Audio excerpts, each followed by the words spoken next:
queridos, bom dia para todos, graça e paz para o seu coração. Amém. Deixa eu só me apresentar um pouquinho melhor para aqueles que não me conhecem. Meu nome é Marcos, eu sou um apelido de infância, sou casado com a Raquel, fiquei em pé, Pantera. Nós somos casados há 28 anos, temos um casal de filhos, né, o Gabriel, a Bárbara. Gabriel casou ano passado, né, com uma sul-coreana. A Bárbara agora está terminando o curso de design gráfico. E somos uma família jocumeira, né? Trabalhamos com essa organização que é a Jovens com a Missão. É muito bom poder estar aqui com vocês, né? Só quero te lembrar, eu trouxe um pouco mais de material dali atrás, né? Essa igreja aqui, eu vou te falar, rapaz, o povo é meio faminto, né? Rapaz, ontem o material assim evaporou. E eu trouxe alguns outros livros também. Assim, Deus tem nos dado a graça de, como editora, lançar assim, um material que, olha, tem sido uma cirurgia na mentalidade da liderança da igreja. Então tem alguns livros que eu indico, não é? Esse mesmo do Fischal, né, que chama Verdade e Transformação. Você precisa de ler esse livro. Fischal, atualmente, eu diria sem sombra de dúvida, é o Lutero do século XXI. Esse cara tem uma abordagem assim profunda, de uma perícia, de uma destreza incomum. É um cara que quebra tudo, desequilibra tudo, não é? Dá uma olhada nesse material. Tem também ali da Landa Cope, que é a fundadora da Faculdade de Comunicação da Universidade das Nações, da Jocum, que hoje a Jocum funciona como uma universidade, né?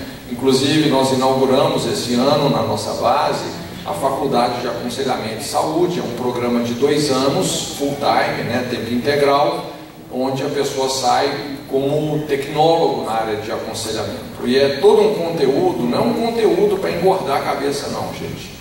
Não é? É um conteúdo com princípios, verdades, discernimentos, valores, coisa que você usa no seu dia a dia da vida pastoral. Se você tem um chamado para cuidar de gente, não é? Assim, é uma opção excelente, né? Então, mas tem esse livro que é o modelo, como é que é o título do livro mesmo, gente? O Modelo Social do Antigo Testamento. É um livro revolucionário que mostra assim os princípios bíblicos para redimirmos todas as áreas de influência da nossa sociedade, não é? A gente sabe, a menor visão que um pastor pode ter é a visão da cidade. Aliás, não só um pastor, mas todos nós.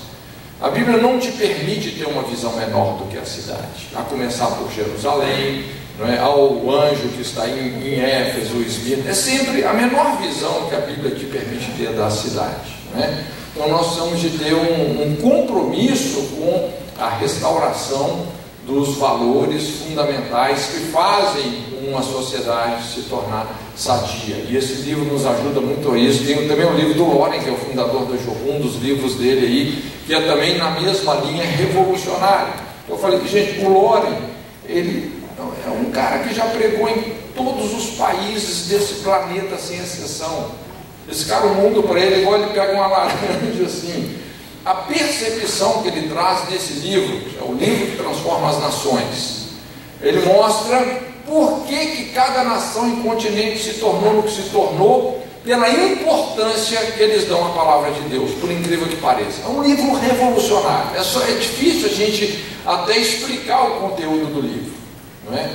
Então tem um material ali que é muito especial. Tem esse também, Paredes do Coração, que é do Bruce Thompson, que é um dos fundadores dessa Faculdade de Aconselhamento e Saúde da Jocum, não é? É um psiquiatra. E esse cara traz a nada da psicologia e da psiquiatria nesse livro. É um diagnóstico da personalidade humana. Inclusive, isso é uma das escolas que nós temos na Faculdade de Aconselhamento e Saúde, que é a FMA, os Fundamentos do Ministério de Aconselhamento, também é baseado nesse livro, não é?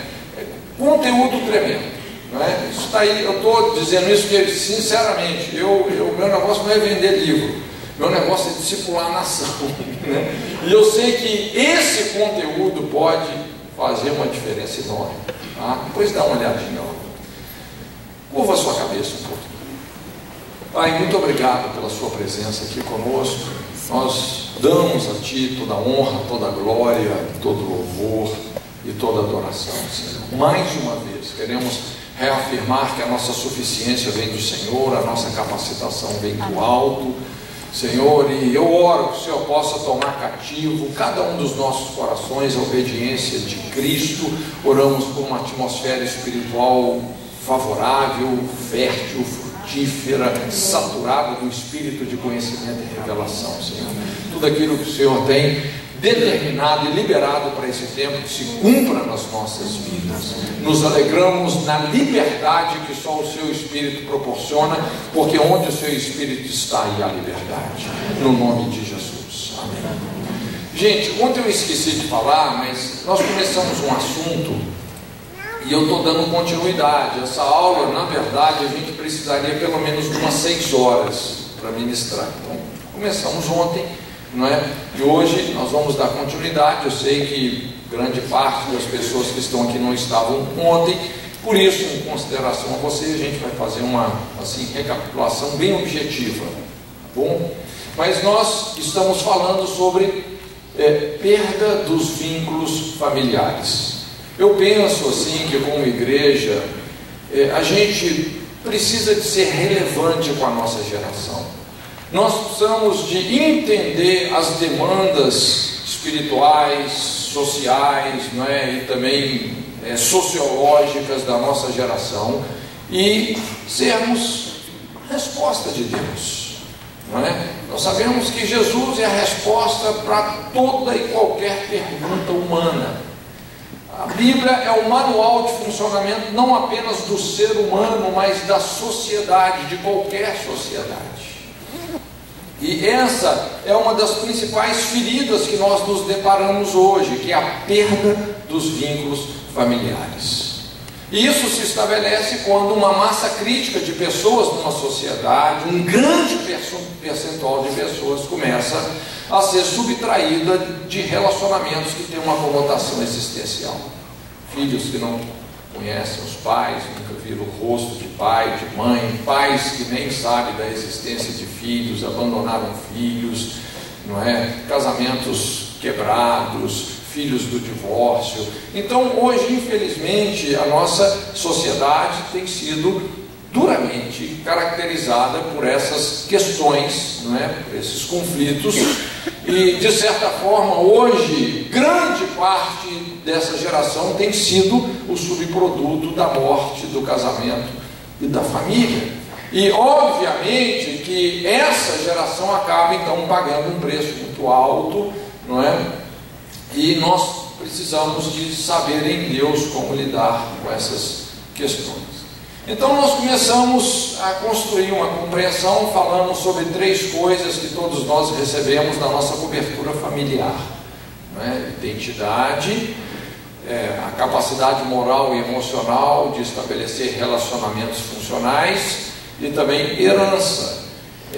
Demos uma conotação mais para o campo da espiritualidade, porque esses conceitos são muito amplos, não é? Nós falamos que espiritualmente nós construímos a nossa identidade através do conhecimento das verdades de Deus acerca de nós mesmos em todas as áreas e condições da existência. E esse acesso às verdades de Deus sobre nós mesmos, ele está associado à cobertura familiar. Nós explicamos que pessoas que normalmente vêm de uma cobertura familiar disfuncional, eles sentem bloqueios, no sentido de acessar as verdades de Deus sobre eles mesmos. E muitas pessoas acabam tendo uma facilidade muito maior para acreditar muito mais em mentiras de Satanás do que nas verdades de Deus. É o que nós chamamos uma crise de identidade. É a pessoa desconectada das verdades de Deus sobre elas mesmas.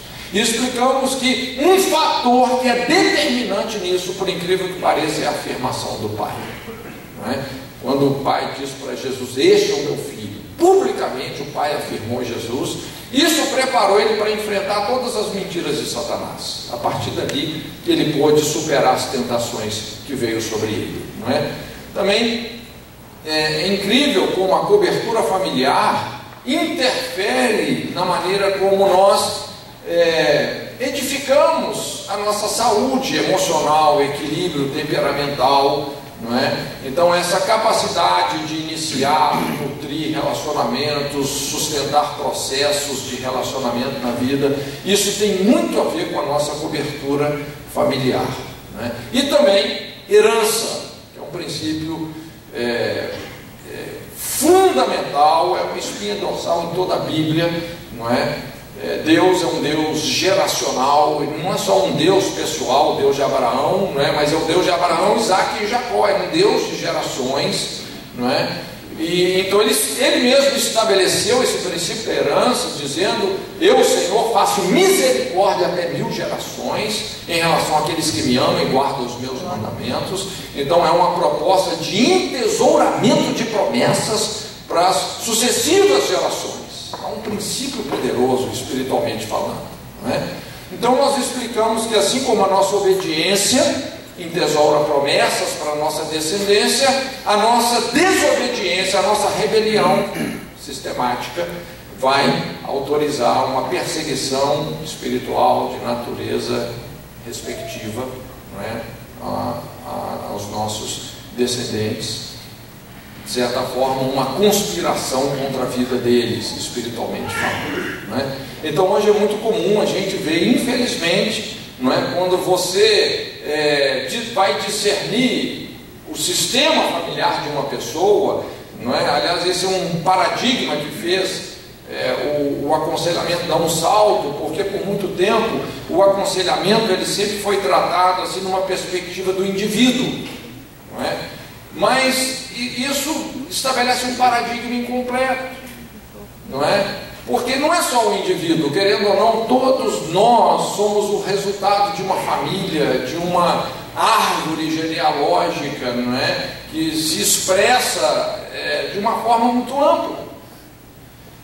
Então é muito importante a gente discernir o sistema familiar da pessoa, não é? E quando a gente realmente atenta para isso, a gente vê a importância das heranças espirituais. Às vezes pessoas vêm repetindo os mesmos erros, não é?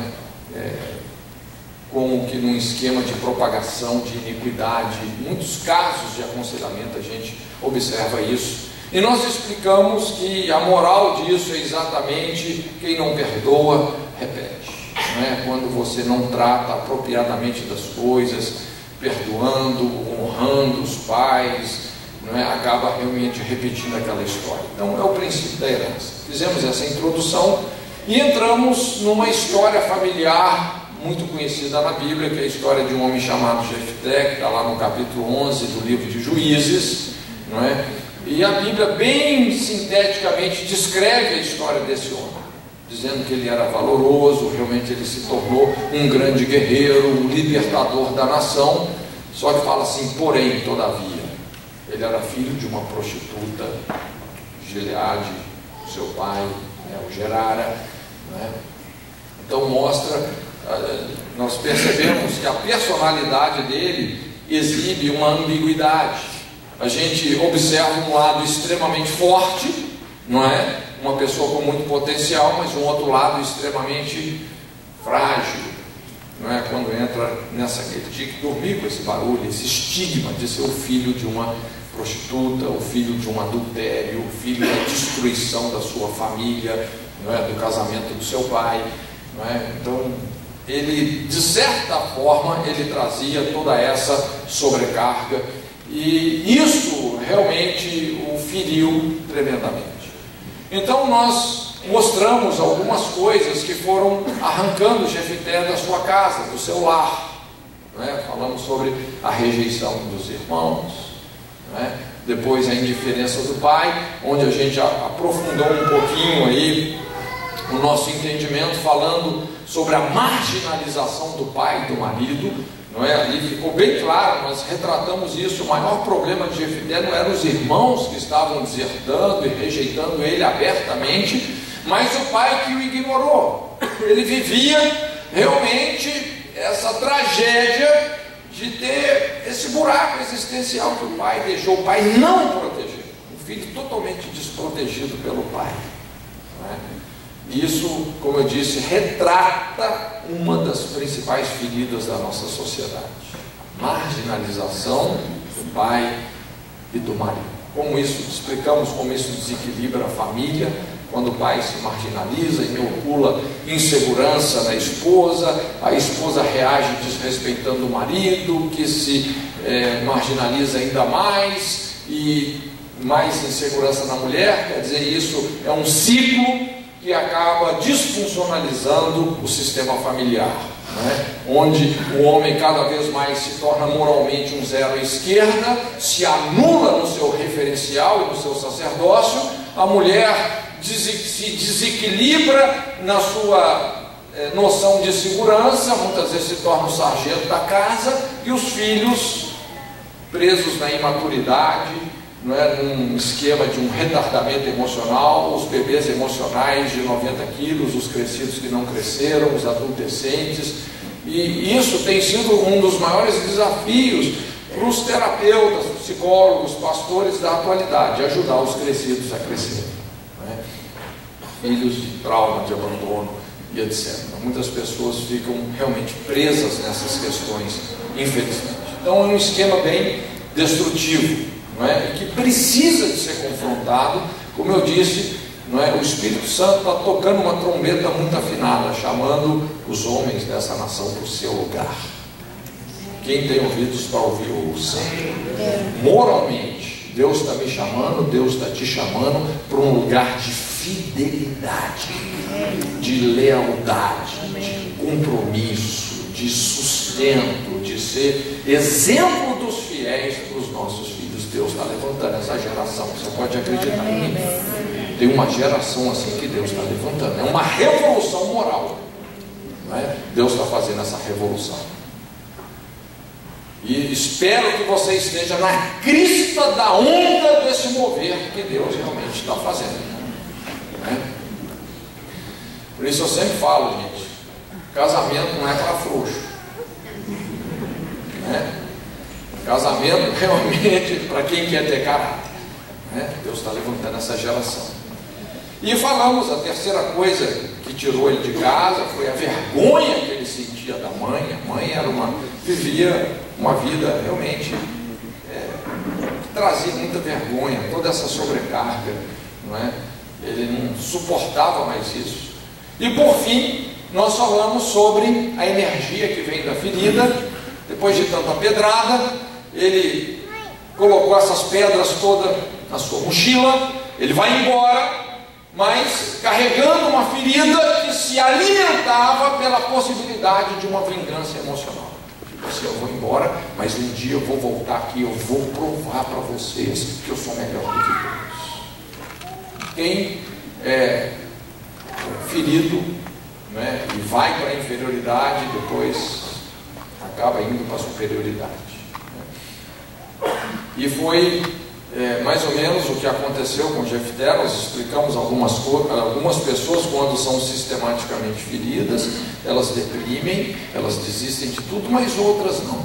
Outras fazem dessa ferida, elas recebem uma energia que vem da ferida, que leva elas a superar os obstáculos mais elevados, mais difíceis, e elas chegam no topo. Mas o espírito é ferido, elas cumprem essa vingança emocional. Como nós falamos, e foi isso que motivou o voto que Jefté fez, porque a nação de Israel estava sendo atacada pelos amonitas. Eles não tinham meio como se defender. Os anciãos perceberam que Jefté tinha um exército, ele era um cara, um guerreiro, era uma pessoa realmente muito bem organizada, até militarmente falando. Então convidaram ele: Jefté, não é? Defende a nação pela gente. E é quando ele vê a possibilidade dessa vingança emocional, ele faz um acordo, tudo bem, não é?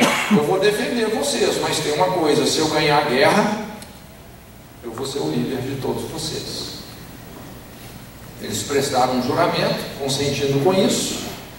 Então ele precisava de ganhar a guerra, porque se ele ganhasse a guerra, os irmãos que rejeitaram a mãe, o pai, os anciãos de Gileade que expulsaram ele da sua casa, todo mundo teria que engolir ele. Vocês vão ter que me engolir. Eu vou ser o chefe de vocês, eu vou governar a nação. É quando ele faz esse voto: Senhor, essa guerra eu não posso perder, se o Senhor me der essa vitória. Quando eu voltar para minha casa, a primeira pessoa que sai pela porta da minha casa vier ao meu encontro, eu ofereço em holocausto. Eu quero, mas eu tenho que ter essa vitória. E aí a gente começa a entender o que leva tantos pais a queimarem os filhos. São questões não resolvidas, não é? Feridas que nunca foram tratadas. E vem essa transgressão de Jefté, que é se colocar numa rota de colisão com o inimigo sem estar suficientemente sarado. Esse foi, vamos dizer assim, a tragédia da coisa. Um homem de Gileade que nunca foi curado. A Bíblia fala que há bálsamo em Gileade. Imagina você crescer na terra da cura, na terra do remédio, e nunca ter sido curado. E por fim, então, a quinta coisa foi onde a gente parou. É quando, no versículo 3, a Bíblia fala assim que ele foi para a terra de Tobi. E homens levianos se juntaram a Jefté. Então aqui vem um segregamento, ele se segrega.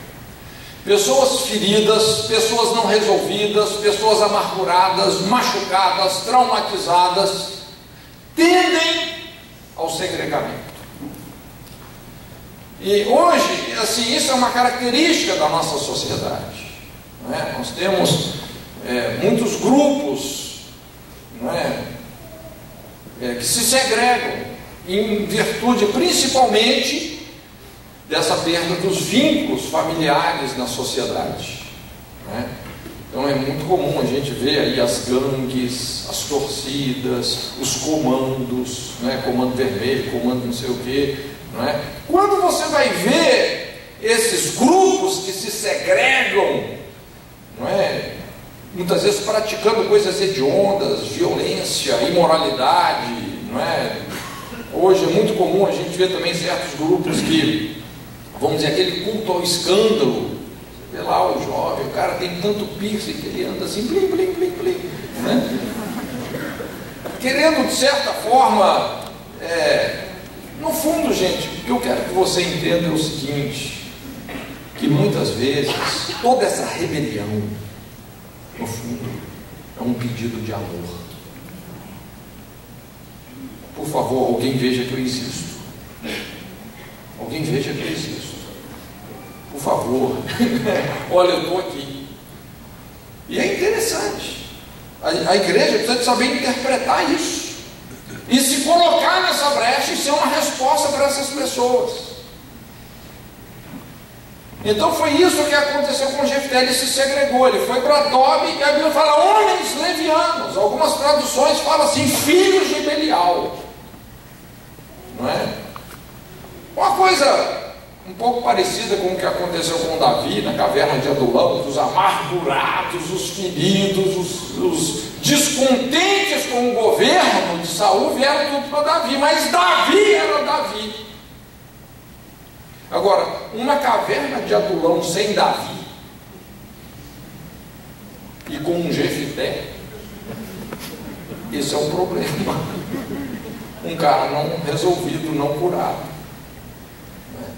Esse é o grande problema do negócio. Segregamento. Então, nós vamos falar agora sobre uma ferida social que é muito delicada, não é?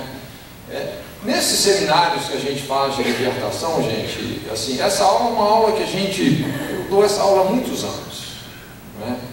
E é um discernimento fundamental que é uma questão que realmente precisa de ser muito bem trabalhada, né? Para quem trabalha no Ministério de Aconselhamento, de Libertação, muito importante lidar com esse tipo de ferida. Não é fácil, veja bem, não é fácil a gente pregar sobre essas coisas, porque eu sei que isso mexe com as dores existenciais de muitos. São dores existenciais. E é por isso que nós vamos ver também que Deus tem um apreço todo especial pelo órfão.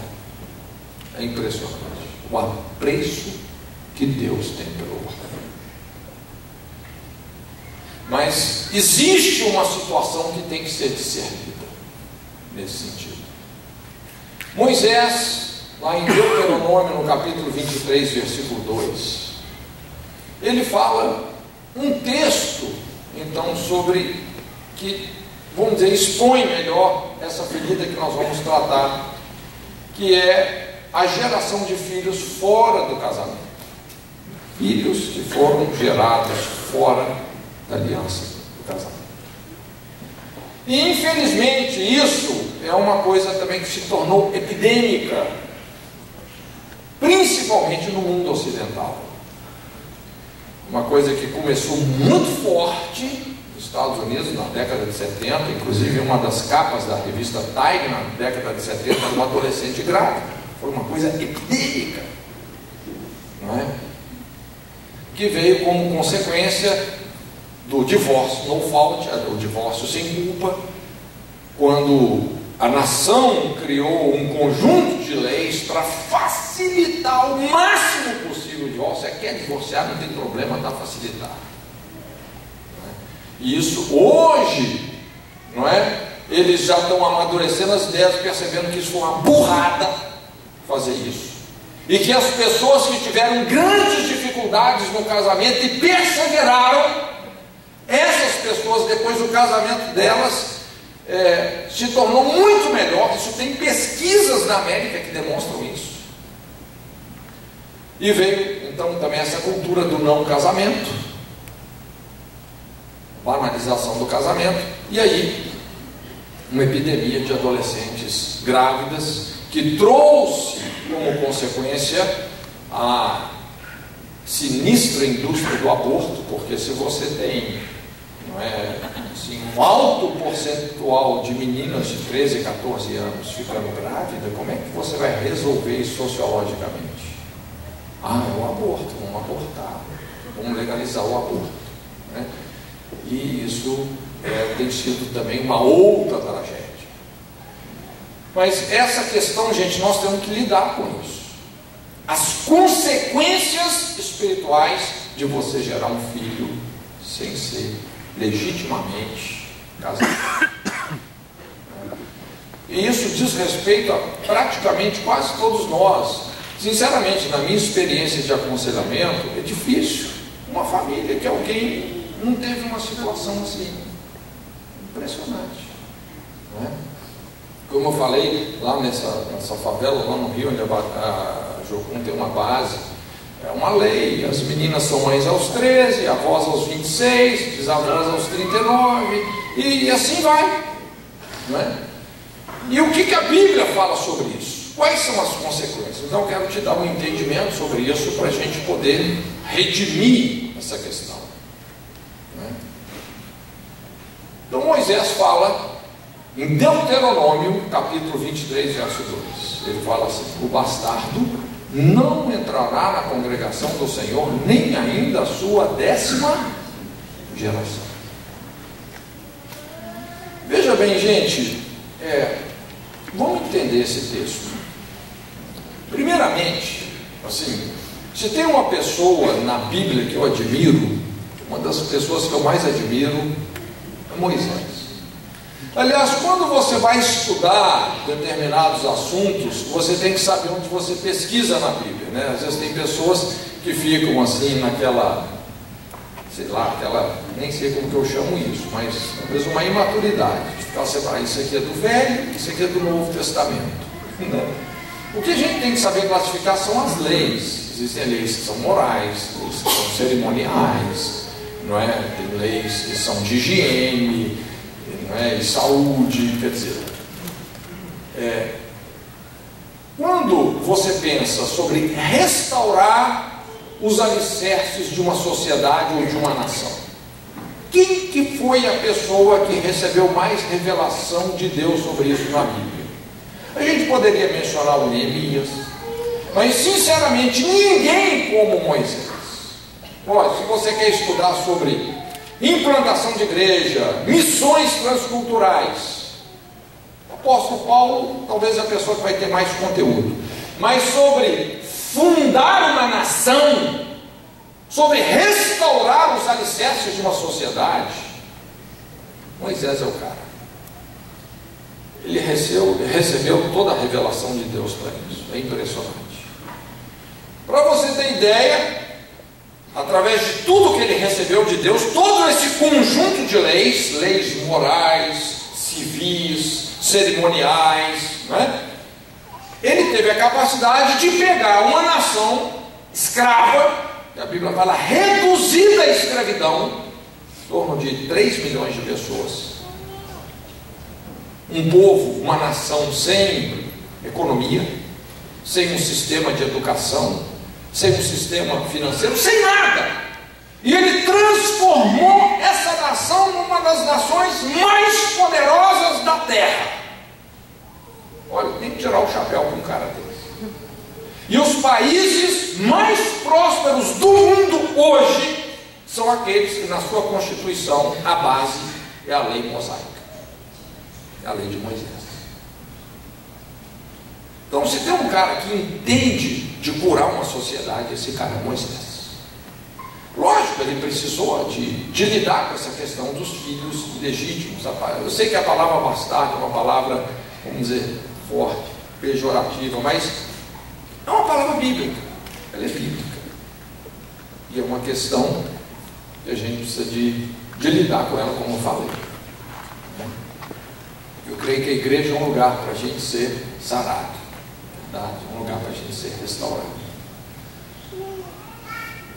Então, quando ele fala assim, o bastardo não entrará na congregação do Senhor, o que é a congregação do Senhor? Qual é a primeira congregação que o Senhor estabeleceu? A família. Também a igreja, o corpo de Cristo. Então, quando a Bíblia fala que o bastardo não entrará na congregação do Senhor, isso quer dizer que Deus está rejeitando uma pessoa porque ela foi gerada, concebida fora de uma aliança de casamento? Será que Deus rejeita uma pessoa porque essa pessoa foi concebida, vamos dizer assim, na imoralidade, espiritualmente falando? Você acha que Deus vai rejeitar a pessoa por causa disso? Essa pessoa pode ser responsabilizada por ela ter sido concebida dessa forma? De forma alguma. Deus rejeita essa pessoa? Não. Como é que eu sei que Deus não rejeita? Porque Ele se revela como Pai de órfãos. A verdadeira religião é cuidar dos órfãos. Isaías fala: ai daqueles que estabelecem leis que pervertem o direito do órfão. Rapaz, Deus tem um negócio com o órfão que você não imagina. Mas esse texto não deixa de explicar que essas pessoas vão sofrer uma resistência. Vai ter uma resistência, vai ter uma dificuldade para entrar na congregação do Senhor. Ou seja, para se encaixar no plano de Deus como família e como igreja, vai ter uma resistência. Nós vamos entender que resistência é essa. Então veja bem, esse tipo de resistência que essas pessoas sofrem está associada à concepção delas, ou casamento ou fora do casamento. Nós vamos ver que tem 5 situações, vamos dizer assim, que determinam um filho concebido fora da aliança do casamento. A fornicação, é o sexo sem ser casado, o adultério, a prostituição, o estupro e o incesto. São 5 situações. Infelizmente, gente, essas situações hoje, elas estão proliferadas na sociedade. E como eu disse, não é? Uma das portas de Jerusalém é a porta do Montouro. Nós é que vamos ter que lidar com esse lixo todo, não é? De pecado, de situação, não é? Nós precisamos de sarar as pessoas. Então isso, infelizmente, está propagado na sociedade. Então isso determina o filho concebido fora da aliança do casamento. E Moisés, assim, ele traz um discernimento, dizendo que, ele fala assim, nem ainda a sua 10ª geração entrará na congregação do Senhor. Isso é um negócio assim, vamos dizer, que instiga o nosso raciocínio, espiritualmente falando. Eu, sinceramente, cada vez mais, né, eu fico convencido que na Bíblia não tem nenhuma informação por acaso, não tem nenhuma informação solta. Olha, a Bíblia é profundamente inteligente. Profundamente inteligente. E eu comecei, então, a meditar nesse texto. Senhor, o que o Senhor quer dizer sobre isso? O bastardo não entrará na congregação do Senhor nem ainda a sua 10ª geração. Quais são as implicações disso? Lógico que a partir do momento que Deus estabeleceu o sexo como um princípio, o crescer e multiplicar da humanidade, né, e estabeleceu os limites para isso acontecer, então a gente tem aqui uma coisa realmente muito chave, não é? Se torna assim uma área extremamente delicada. Esses tipos de problema, eles têm a tendência de reproduzir geracionalmente. Então, quando você vai pensando sobre isso, eu não saberia te dizer assim exatamente por que ele fala aqui em 10 gerações, porque ele não fala 9, 8, 12, 10 gerações. Mas uma coisa fica muito clara, como eu disse, a tendência desse tipo de desordem espiritual é ser propagada. É o que eu falei, por exemplo, nesse morro lá no Rio e em algumas regiões do Brasil, isso é notório. As meninas são mães aos 13, avós aos 26, bisavós aos 39. Quando você pensa numa moça que ficou grávida aos 13 anos de idade, talvez ela nem saiba direito quem é o pai dessa criança. Como vai ser o futuro dessa criança? Como é que você acha que vai ser o futuro dessa criança? Qual que é a chance dessa menina construir um casamento sólido? Qual que é a chance dela de se encaixar realmente no corpo de Cristo? Quando a gente começa a pensar nessas coisas, a declaração de Moisés começa a fazer sentido, porque ele está deixando um alerta muito sério. Ou seja, ele está dizendo que casamento é algo que tem que ser levado muito a sério. Por isso que o escritor de Hebreus fala: venerado seja o matrimônio mais do que todas as coisas, quanto aos adúlteros e impuros Deus o julgará. Porque as consequências, né, tem consequências, quando se entra no campo da sexualidade, as consequências são multigeracionais.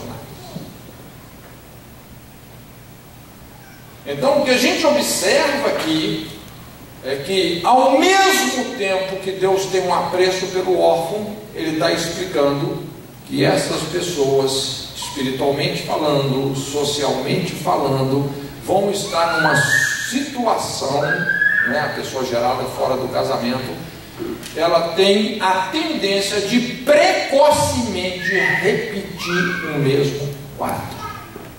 Essa é a informação que a Bíblia está trazendo para a gente. Então isso é um alerta muito grande. Isso é uma lei. Então é muito importante a gente entender primeiramente o que é casamento, para a gente até poder lidar com essa questão de um filho gerado fora do casamento. Nós temos de entender os fatores que biblicamente determinam um casamento. E quando a gente estuda na Bíblia sobre isso, porque para toda a área da nossa vida, Deus institui esferas de autoridade, não é? E quando você se submete àquelas esferas de autoridade naquela área, você está construindo uma casa com alicerce. Jesus diz: todo aquele, pois, que ouvindo essas minhas palavras, as colocar em prática, semelhante ao homem prudente que edificou a casa sobre a rocha. Então é você entender os princípios de Deus e se submeter às autoridades que Deus estabeleceu naquela área. Em relação ao casamento, a gente observa 4 fundamentos, ou 4 esferas de autoridade que Deus estabeleceu: os pais, a igreja, o governo e também o mundo espiritual relacionado à sexualidade. São 4 coisas que vão determinar um casamento segundo o coração de Deus: a bênção dos pais, também a bênção do seu pastor, aquele que conhece a sua alma, a bênção do pastor, também uma bênção judicial, porque se você não é legalmente casado, você não foi lá no cartório e se casou, você é considerado casado ou amaziado? Amaziado, não é? E também o que vai determinar um casamento segundo Deus é pureza sexual. A pureza sexual, uma vida sexual redimida, resolvida. Eu sempre digo para os solteiros: olha, antes de você se casar com alguém, você tem que dar para aquela pessoa a chance dela não querer mais se casar com você. É importante, não é? A Bíblia fala: se confessarmos os nossos pecados, se andarmos na luz, como Deus na luz está, temos comunhão uns com os outros, e aí o sangue de Jesus nos purifica de todo pecado. Então tem que haver transparência. O que está na luz está na cruz. Mas se você constrói um casamento em cima de mentira, de fatos que precisavam de ter sido trazidos à luz, e você não faz isso, não é? Isso pode gerar problemas sérios, porque sexo é algo altamente espiritual. Sexo é algo altamente espiritual. E é uma área assim tão importante. Eu quero só construir um entendimento sobre isso, para a gente poder chegar onde nós temos que chegar, não é? Se você observar como Deus construiu a anatomia humana, você vai perceber que Ele construiu a anatomia humana de tal forma que está presente na intimidade sexual um compartilhamento de sangue, ou seja, uma aliança de sangue. Então vamos elaborar isso aqui melhor. Todos nós sabemos que Deus é um Deus de alianças, é isso? Tudo aquilo que Deus fez e faz na face dessa terra é sempre através de alguém com quem Deus estabeleceu uma aliança. Por que Deus me usa? Por que Deus te usa? Porque nós temos uma aliança com Ele no sangue de Jesus. Deus é um Deus de alianças.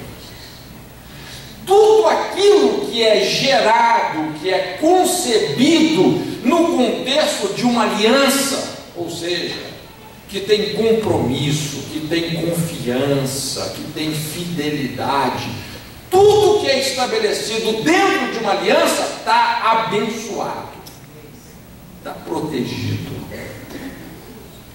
Em contrapartida, tudo aquilo que é gerado em detrimento de uma aliança está sujeito a muitas interpelações malignas.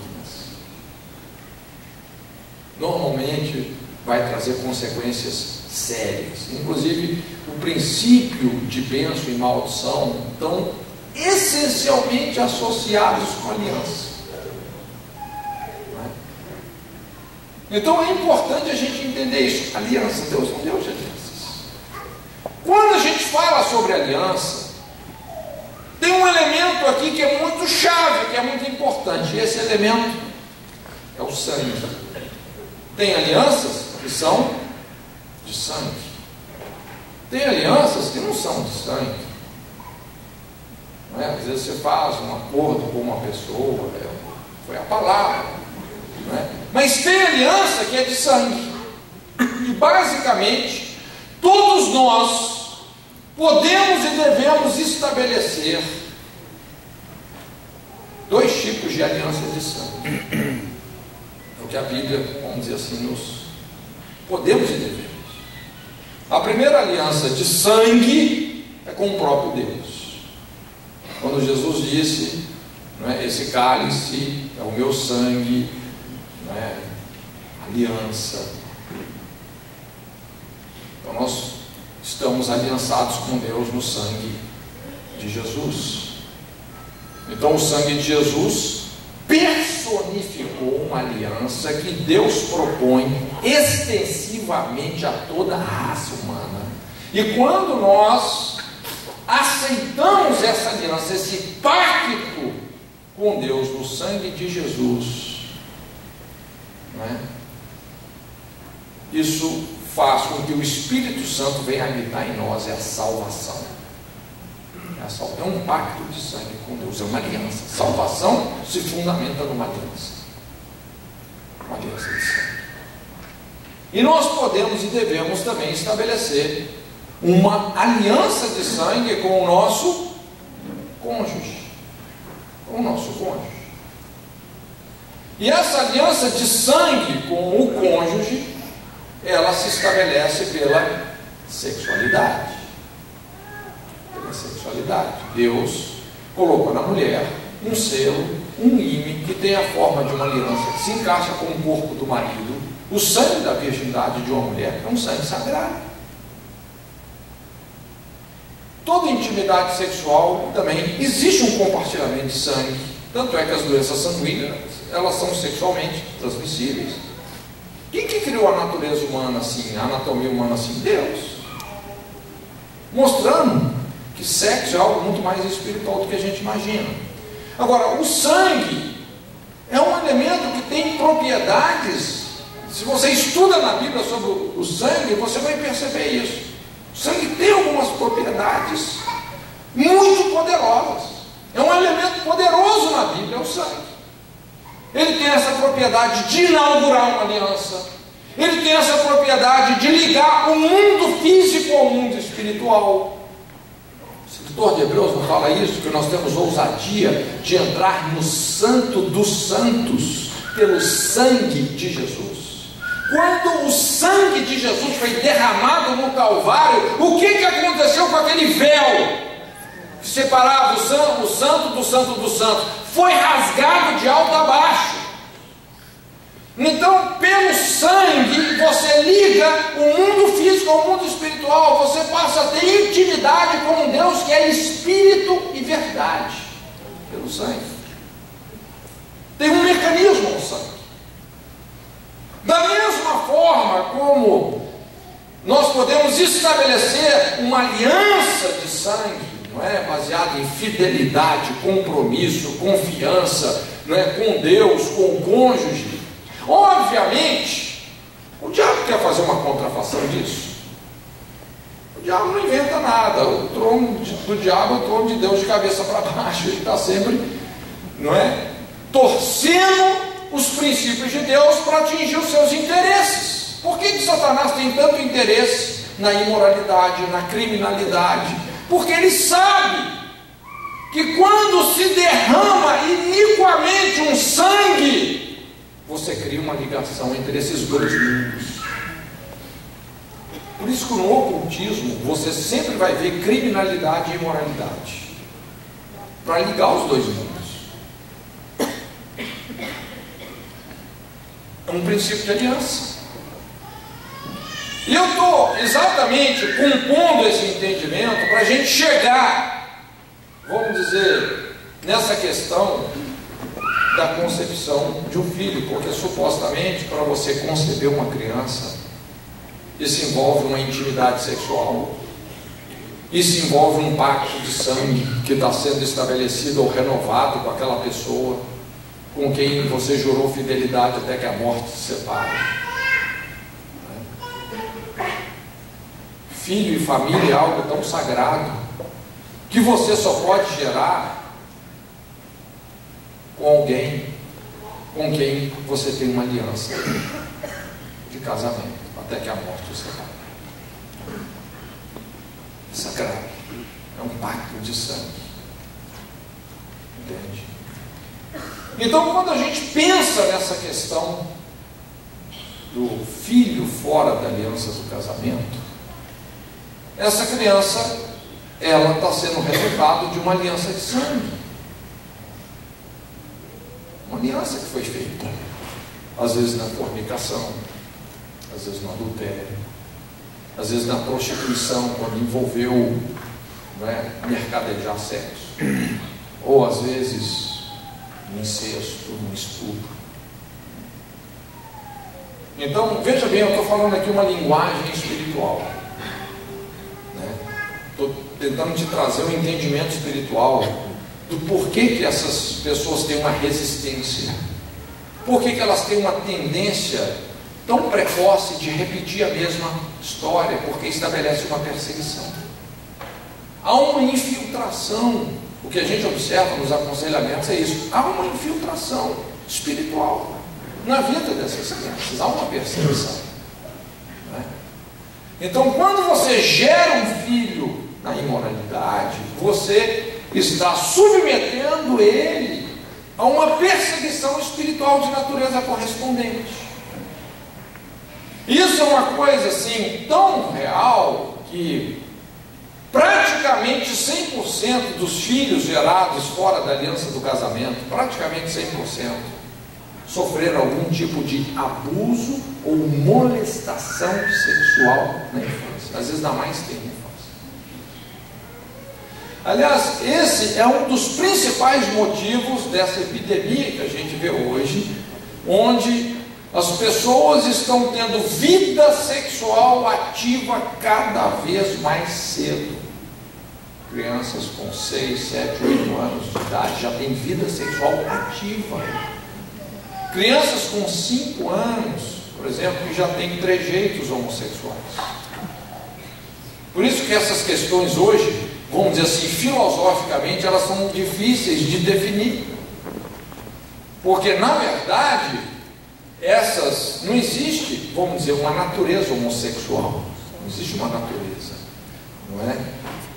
O que muitos têm concluído dessa forma, porque sofre uma perseguição. Imagina uma criança com 4 aninhos que inapropriadamente ela já tem uma tara sexual por pessoa do mesmo sexo. Qual é a conclusão que ela chega? Deus é que me fez assim. Deus me fez assim. Mas essa é a minha natureza. Ela chega nessa conclusão. Só que não existe uma natureza assim. Isso não é da natureza da criança. Criou, pois, Deus o homem à sua imagem e semelhança, macho e fêmea. É criação, macho e fêmea. Então, ela não tem uma natureza, ela tem uma perseguição espiritual, uma infiltração espiritual. E a perseguição pode ser arrancada.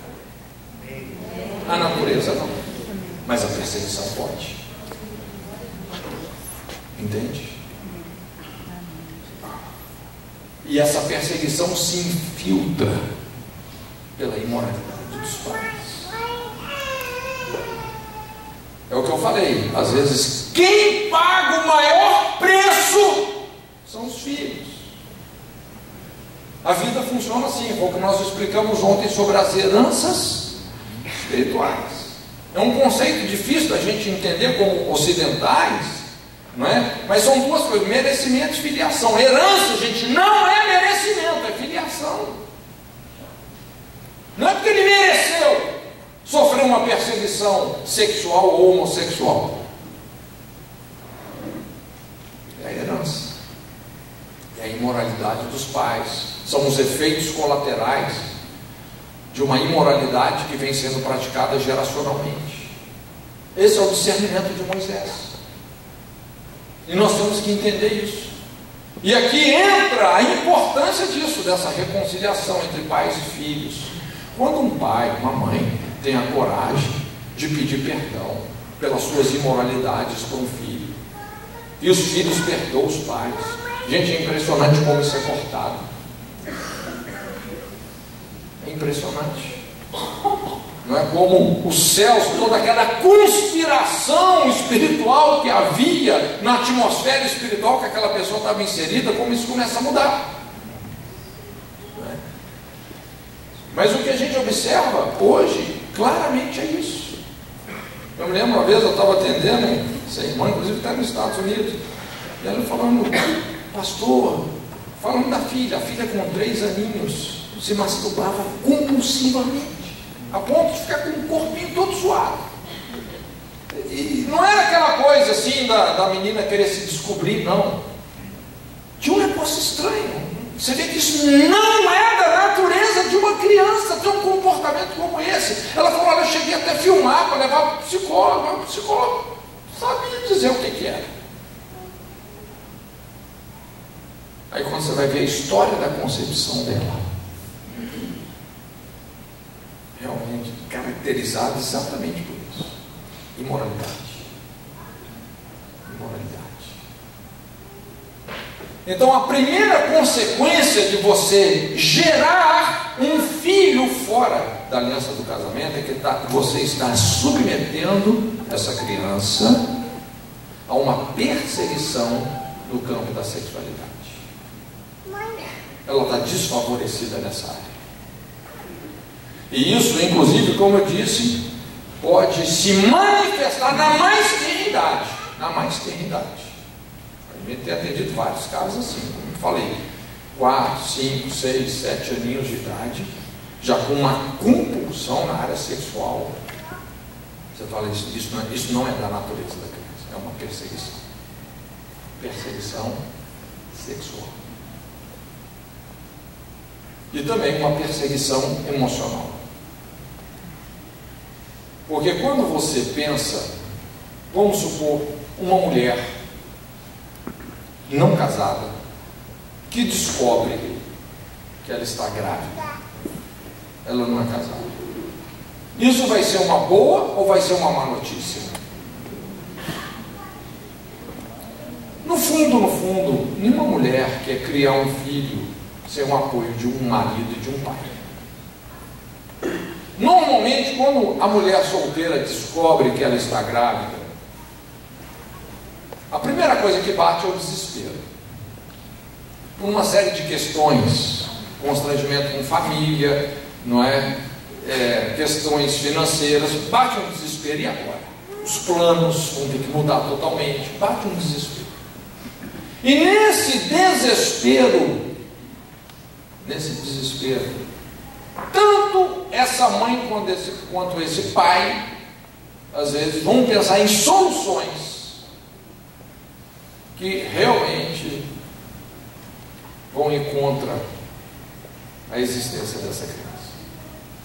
Por que eu estou grávida? Vamos tirar o problema. O que a gente faz para resolver o problema? Quer dizer, a criança já é rotulada de problema. Muitas declarações são feitas. Quando um pai ou uma mãe verbaliza, por exemplo, a intenção de assassinar um filho, vamos fazer um aborto.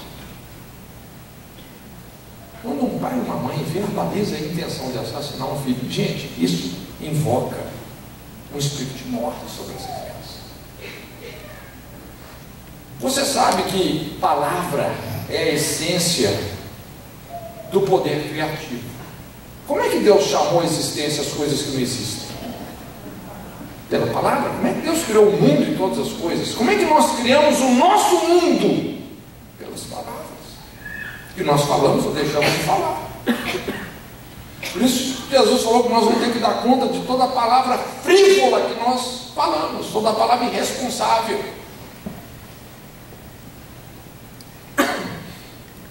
Então você está criando uma realidade. É lógico que essa criança, então, que foi sofrendo rejeição do pai, da mãe, da família, porque era uma criança, um filho ilegítimo, um filho que não foi concebido no amor, mas ele foi concebido na imoralidade, ele não foi concebido na responsabilidade, ele não foi planejado, muito pelo contrário, ele foi um acidente de percurso que só frustrou, entre aspas, a felicidade daqueles dois. Então essas palavras estão construindo um mundo espiritual que conspira emocionalmente contra ele. Presta atenção no que eu estou dizendo. Eu não estou dizendo que essa criança vai ter assim, ela tem um problema emocional. Não é isso. Não é um problema emocional, é um problema espiritual. É um espírito de segregamento que persegue essa pessoa. Já ouviu falar no solitário no meio da multidão? Aquela pessoa que mesmo que você ama, que você faz tudo por ela, mas ela não consegue receber isso. Ela se sente sozinha, ela se sente rejeitada, não é? A tendência dela realmente é segregamento. Eu estou construindo esse entendimento porque isso fica fácil para a gente diagnosticar situações. Por exemplo, uma situação extrema nesse sentido é o filho adotivo. A gente hoje também é uma outra realidade que a gente lida muito. E eu vou te falar um negócio: adotar um filho, gente, é uma bênção. É uma bênção. Muitos têm adotado crianças. E quando você adota uma criança, eu vou te falar um negócio: você tem um guarda-costas que é Deus. Você tem. Assim, é um negócio tremendo. Mas tem que se ter muita sabedoria para redimir essas situações. Por quê? É toda essa conversa que nós estamos dizendo. Antes de uma criança ser adotada, ela foi o quê? Ela foi rejeitada. Às vezes ela passou por situações terríveis. Pode ser que essa criança sofreu uma tentativa de aborto. Pode ser que ela foi gerada numa aventura de prostituição de uma mulher qualquer. Então tem muitas implicações que são espirituais na história dessa pessoa. E qualquer tendência, essa perseguição vai vir. Esse negócio da herança é tão forte, gente. Não são poucos os casos que a gente atende. Já vi muito isso. Por exemplo, uma pessoa adotiva, ela nem ao menos conheceu os pais biológicos, nunca conviveu com eles, e repete a mesma história, sem ao menos ter convivido ou conhecido. Não é por educação, entende? Não é por uma influência cultural, é por uma influência espiritual. Tem uma conspiração contra essa pessoa que tem que ser redimida. Eu lembro um pastor muito amigo meu, o filho dele, inclusive ele estudou com a gente um tempinho, mas não conseguiu ficar nem uma semana no jogo. E ele pelejava, falou: pode, a gente amou ele de todas as formas, filho do coração, fizemos tudo por ele. Mas ele sempre desperdiçando as oportunidades, tendo um comportamento compulsivo nisso. Exatamente a história dos pais biológicos. Por isso que essas coisas precisam de ser redimidas. A pior coisa que um pai adotivo pode fazer com esse filho é ocultar a história dele. E você sabe que muitos pais adotivos, eles são fortemente tentados a isso. Não, você não é adotivo. Mente. Alicerça o relacionamento na mentira. Isso reforça, espiritualmente falando, a tendência dele repetir a história dos pais biológicos, porque aquilo não foi resolvido, não está na cruz.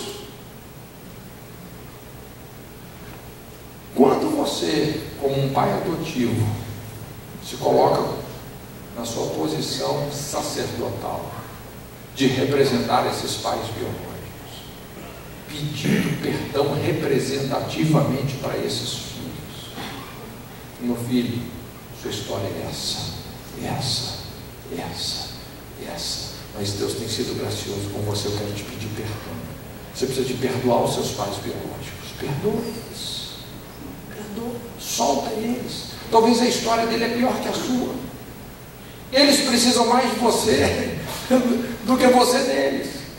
Quando um pai adotivo reconcilia o coração desse filho com os pais biológicos, sabe o que vai acontecer com essa criança? Ela não só vai ser curada, restaurada, livre dessa perseguição, mas ela vai se tornar um soro, uma vacina, que vai curar muitas pessoas.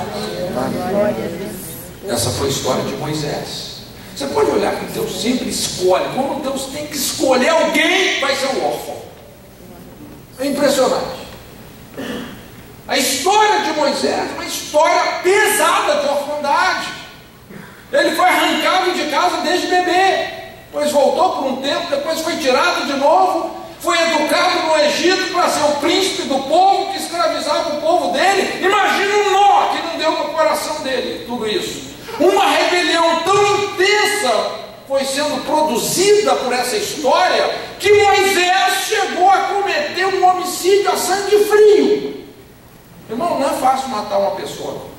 Eu tenho atendido pessoas que mataram pessoas, pelo menos a primeira, né? Moisés, essa rebelião levou ele a ser um homicida. Ele se excluiu do plano de Deus. Essa ferida da orfandade, ele mesmo se autoexilou. Ele deu o cartão vermelho para ele. Estou excluído do plano de Deus. Foi embora. Não queria mais saber de libertar povo. Não queria mais saber de mais nada. Segregou. Foi lá para o reformatório de Jetro. Depois do homicídio, foi por 40 anos no reformatório. Mas quem que Deus escolheu? O órfão Moisés. E Deus curou ele. Se tornou homem mais manso da face da terra.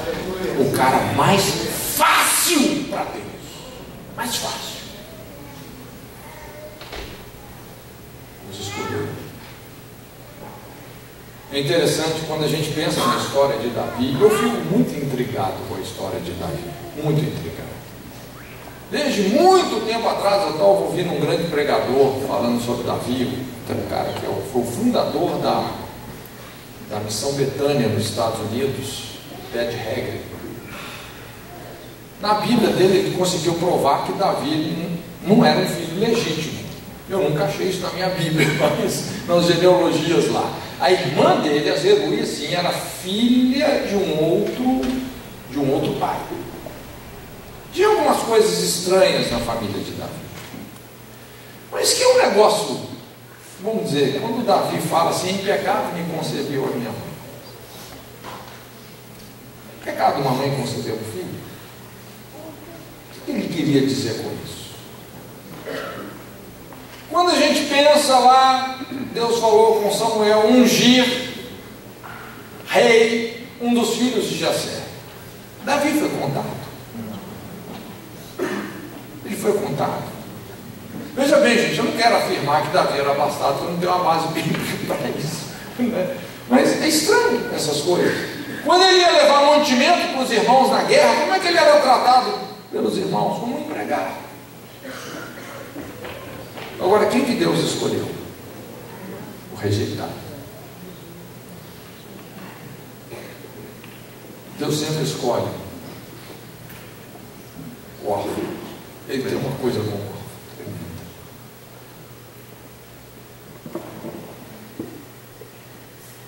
Hoje essa é uma realidade que a gente enfrenta muito de perto quando você começa a interagir com os bastidores da vida das pessoas. pessoas que vêm de uma situação assim, gerados fora da aliança do casamento. E eu penso que sem a gente confrontar essas feridas nessa profundidade, irmãos, dificilmente nós vamos conseguir ver uma mudança, uma transformação sustentável na nossa sociedade. Quando a gente pensa em violência, delinquência, criminalidade, vícios, quando a gente pensa nessas coisas. Mas esse é o princípio: quando os pais se convertem aos seus filhos, quando um pai, uma mãe tem a coragem moral de consertar os seus pecados com os filhos, e os filhos consertar os seus pecados e a desonra e a rebelião com os pais, Deus cura a terra. Amém. Deus cura a terra. Aí nós vamos ter uma revelação da paternidade divina. Então eu gostaria que você agora curvasse a sua cabeça, no nome de Jesus. Eu gostaria que você pudesse pensar um pouco agora na sua história familiar.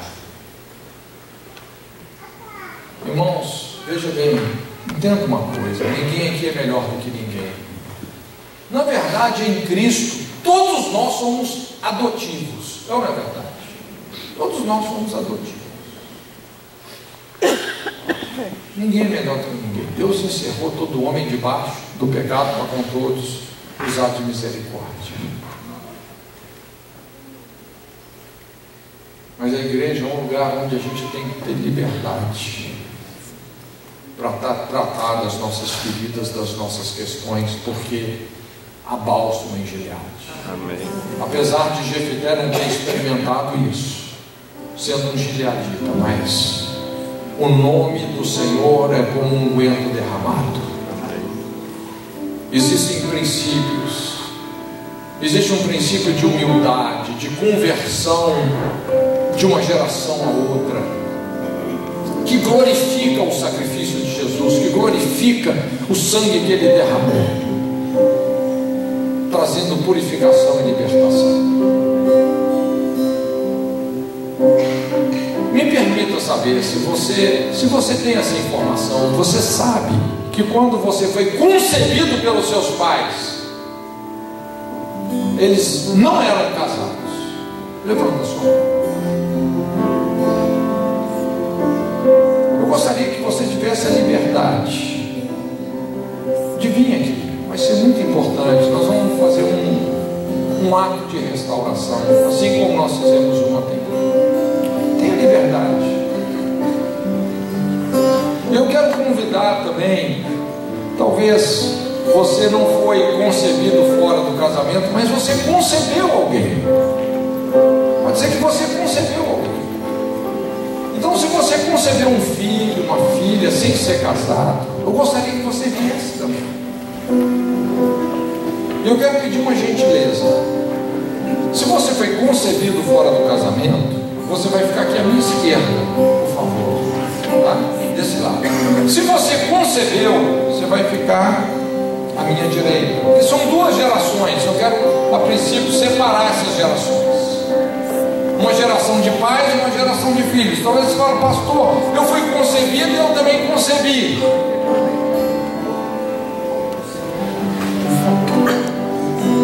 Não, quem se concebeu fica aqui à direita, tá? Se você foi concebido, mas se concebeu, você vai ficar à direita também, tá bom?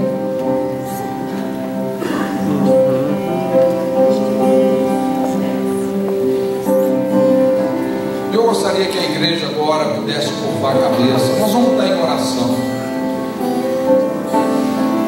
Simplesmente o que a gente quer fazer aqui é uma orientação que a Bíblia nos dá. Nós estamos criativamente exercitando o nosso sacerdócio como igreja. Eu quero primeiramente falar aqui com os pais. Eu gostaria que todos vocês que são pais, que vocês olhassem aqui agora para mim. Quando a gente fala sobre essa restauração interior, uma cura interior, veja bem, cura interior tem muito a ver com as nossas memórias, com a nossa história. Não tem nada a ver com regressão. Regressão é coisa de hipnose, parapsicologia, ocultismo. Mas cura interior é você, com a consciência da presença de Deus, e nós sabemos que Deus está aqui, com a maturidade que você tem, você poder enfrentar. Enfrentar é trazer para frente, enfrentar o seu passado não redimido, aquela memória que dói, que quando você lembra te constrange, te fere, te machuca. É você enfrentar isso com a graça de Deus. Amém. Porque Deus não é um Deus de condenação. Ele é rico em perdoar. Amém. Ele é rico em perdoar. Então eu gostaria que agora você pudesse fechar os seus olhos, pais e mães. E eu gostaria que você pudesse fazer esse exercício de memória, sabendo que Deus está com você, o Espírito de Cristo está com você. Amém. E eu gostaria que você se lembrasse desse momento, quando você recebeu essa notícia que você seria pai ou mãe. Eu não sei qual foi a sua reação. Como eu disse, talvez o seu desespero te levou a dizer palavras injustas, ou ter um comportamento que foi injusto com esse filho, com essa filha, não sei. Pode ser que você até abortou essa criança, não sei. Mas agora faz conserto com Deus. Amém. Lidando com a imoralidade que envolveu esse relacionamento, peça perdão. O que envolveu também a gestação dessa criança. Pode ser que você abandonou, que você rejeitou, que você bateu, que você... não sei. Todas as palavras, todo o comportamento que foi injusto contra esse filho, essa filha, no seu coração, pede perdão ao Senhor, resolve com Ele. E no momento que eu te disser, tá bom? No momento que eu te disser, você vai sair do seu lugar aqui, você vai se deslocar até o outro lado, você vai abraçar uma daquelas pessoas, qualquer uma que Deus te mostrar, como se essa pessoa literalmente fosse esse filho ou essa filha, e você vai pedir perdão. Pais se convertendo aos seus filhos. Agora deixa eu falar com os filhos aqui. Eu gostaria que todos vocês pudessem também olhar aqui para mim, tá? Eu quero dizer que Deus ama vocês. Amém. Isso não é um chavão evangélico. Isso é a mais pura e poderosa verdade. Deus te ama. Deus te ama. Quando nós somos rejeitados, abandonados como filhos, a nossa tendência é agir com rebelião. Essa é a nossa tendência, gente. Isso nos machuca. Muitas vezes a gente começa até a querer fazer o contrário do que os nossos pais gostariam. A gente se rebela, se revolta. Então a Bíblia fala assim que Deus, Ele é pai de órfãos, juiz de viúvas, faz o solitário habitar em família. Mas o salmista fala assim: os rebeldes habitam numa terra seca. A nossa rebelião muitas vezes nos leva para um lugar de esterilidade. E pode ser que aquilo que os nossos pais fizeram conosco, os pais deles fizeram muito pior. E se nós estivéssemos no lugar dos nossos pais, Às vezes nós já estamos fazendo até pior que eles. Então nós precisamos de perdoá-los, de resolver isso com humildade. Quando esses pais e mães vieram até vocês agora te pedir perdão, eu gostaria que você pudesse receber essa pessoa como se fosse literalmente seu pai e sua mãe. Literalmente. Ouve o que ele vai te dizer. Pode ser que seu pai e sua mãe nunca te pediram perdão, mas hoje você vai ouvir. Você vai ouvir esse perdão. Perdoa de coração. Se você sentir também de pedir perdão pelas suas rebeliões, faça isso. Pais se convertendo aos filhos, filhos se convertendo aos pais. Deus vai tirar o castigo da terra. Amém. Deus vai sarar a terra do seu coração. Deus vai reverter esse quadro. Amém. A bálsamo em Gileade. Amém. Eu gostaria então que vocês, como pais, vocês pudessem tomar a iniciativa, tá? Todos os filhos, fica com a mão erguida onde você está, para os pais poderem ir até vocês. Abraça qualquer uma delas, como se fosse esse filho, e pede perdão. Abre o seu coração com ele. Fala: filho, quando engravidei de você, foi assim, foi assim. Fala do seu desespero, abre o coração, pede perdão. Eu sei que isso demanda uma dose de coragem, gente, mas talvez muitos de vocês não fazem ideia, porque hoje uma chave vai ser virada no mundo espiritual que está sobre a sua descendência. Amém, Senhor.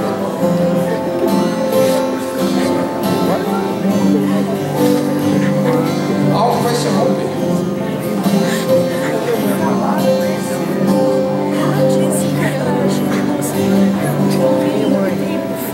Se quiserem passar aqui por cima, pode passar, não tem problema. Tem bastante gente ali no fundo, tá? Vamos ministrar uns aos outros. Abraça essa pessoa como se fosse o seu filho, a sua filha. Rasga o seu coração diante de Deus com ela, com humildade.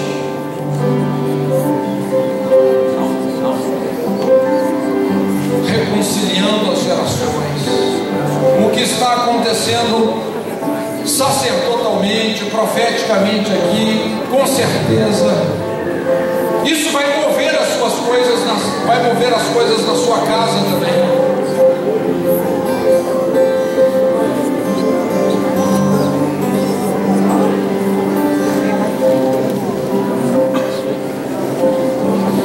Tem mais gente aqui atrás. Se vocês puderem passar, pode passar aqui pelo público, não tem problema, pode passar por aqui, tá?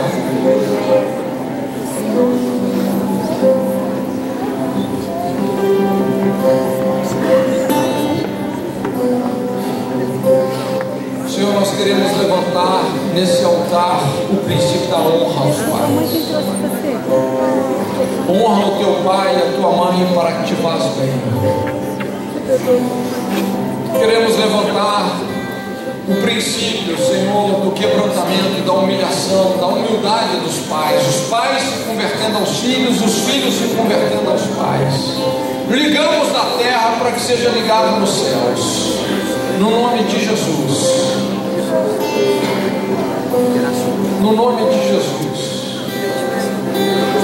E venha arrancar, Senhor, toda perseguição sexual, toda perseguição emocional, todo espírito maligno que se infiltrou por essas heranças fundamentadas em imoralidade e rejeição. Que o Senhor arranque isso. Submetemos todos esses pecados, essas injustiças e imoralidades ao poder do sangue de Jesus, que está sendo glorificado nesse concerto, nessa confissão, nessa reconciliação entre as gerações. Ouve a voz desses pais. Amém. Ouve a voz desses filhos, Senhor. No no nome de Jesus. Amém.